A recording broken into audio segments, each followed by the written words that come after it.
मालवण नगरपंचायतीच्या निवडणुकीमध्ये शिवसेना उद्धव बाळासाहेब ठाकरेंच्या पूजा करकर या उमेदवार आहेत आणि या उमेदवारांना गेल्या 8 दिवसांमध्ये चांगला प्रतिसाद प्रचाराचा मिळत आहे।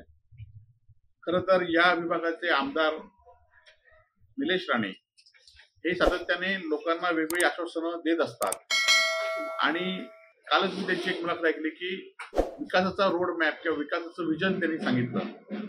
खरं तर गेल्या 2.5 वर्षापासून ते हे विजन सांगत आहेत आणि 1.5 वर्षापासून त्यांचे वडील खासदार आहेत, स्वतः ते 1 वर्ष आमदार आहेत आणि त्यांचे भाऊ पालकमंत्री आहेत। राज्यामध्ये त्यांना ज्यांनी निवडून दिलं असे मुख्यमंत्री आहेत, उपमुख्यमंत्री आहेत, परंतु या शहरासाठी एकही काम केलं त्यांनी गेल्या वर्षभरात केलं नाही। ही वस्तुस्थिती आणली पाहिजे। त्याचबरोबर आपण माहित असाल की विकासाची निवडणूक कुठल्या तरी वेगळ्या मुद्द्याकडे न नेता ती विकासावर आम्ही नेण्याचा आमचा प्रयत्न आहे। खरं तर गेल्या वर्षभरामध्ये निलेश राणे यांनी आपण माहित असाल कुडाळ मालवणचा रस्ता असून दे, मालवण शहरातील रस्ते असून दे किंवा इतर जी कामं आहेत ती अपुरी कामं आहेत त्या संदर्भात त्यांनी खरं तर बोललं पाहिजे। आज त्यांचे भाऊ पालकमंत्री असताना त्यांना निधी देत नाहीत। आज भारतीय जनता पार्टीच्या लोकांशी त्यांचं पटत नाही आणि त्यामुळे या शहरावर येणाऱ्या काळामध्ये या सगळ्या गोष्टीचा हे होऊन या शहरामध्ये विकासासाठी विरोध होऊ शकतो, विकासासाठी गती होणार नाही। म्हणून माझी मालवणवासियांना विनंती आहे, गेल्या 1-1.5 वर्षात आपण हा कामकाज त्यांचं बघितलं तर ते शहरासाठी विकास आणण्यासाठी निधी अपयशी पडलेले आहेत।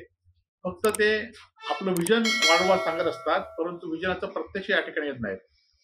जे त्यांनी जाहीरनामा काढला त्या जाहीरनाम्यामध्ये मी केलेली कामच त्यांनी या ठिकाणी दाखवलेली आहेत आणि स्पोर्ट कॉम्प्लेक्ससाठी 4 कोटी रुपये मंजूर म्हणून सांगितले आहेत।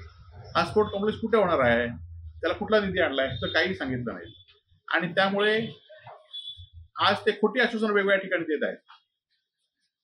काल भाजपच्या उमेदवारांनी सांगितल्याप्रमाणे आज प्रत्येक उमेदवाराला त्यांनी असे फोन केले होते की तुम्ही आमच्यातनं राहा, भाजपमधनं जे उमेदवार राहत आहेत, जे शिवसेना उद्धव बाळासाहेब ठाकरे मध्ये राहत आहेत, अशा सगळ्या उमेदवारांना ते फोन करत होते। त्याचबरोबर संपूर्ण या तालुक्यामध्ये किंवा मतदारसंघामध्ये ते कामामुळे लोक त्यांच्याकडे जात नाहीत तर ते वेगवेगळी आश्वासनं देत असतात। एखाद्याला नगरसेवकाचं तिकीट द्यायचं, त्याला नाही मिळालं तर त्याला बँकेचं तिकीट देतो, त्याला जिल्हा परिषद अध्यक्ष करतो, अशी वेगवेगळी आश्वासनं वेगवेगळ्या लोकांना घेतलेली आहेत।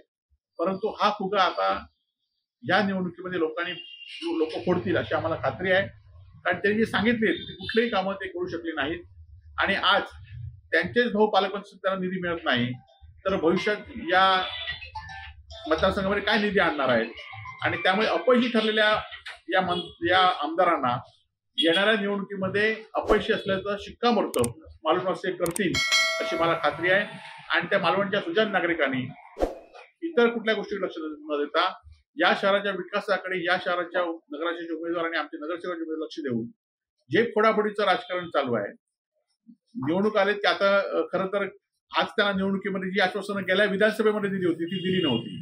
अनेक देवळांना खोटी आश्वासनं दिली होती ती आता त्यांना पूर्ण करावी लागतात आणि त्यामुळे लोक त्यांना कशा पद्धतीने हाकलून लावतात हे आता मालवणवासियांनी बघितलेलं आहे आणि त्यामुळे येणाऱ्या काळामध्ये ते आणि त्यांनी जे मॅनेजर आहे ते पूर्णपणे अपयशी ठरले आणि त्यामुळे खोटी आश्वासनं देत आहेत आणि येणाऱ्या निवडणुकीने पैशाची सुद्धा आमिष मतदारांना देतील, परंतु मतदारांनी याकडे लक्ष न देता शिवसेना उद्धव बाळासाहेब ठाकरेंचे उमेदवार द्या, त्याबरोबर या शहराच्या विकासासाठी आम्ही कटिबद्ध आहोत एवढंच सांगण्यासाठी आज या ठिकाणी आपण ही प्रेस घेतलेली आहे।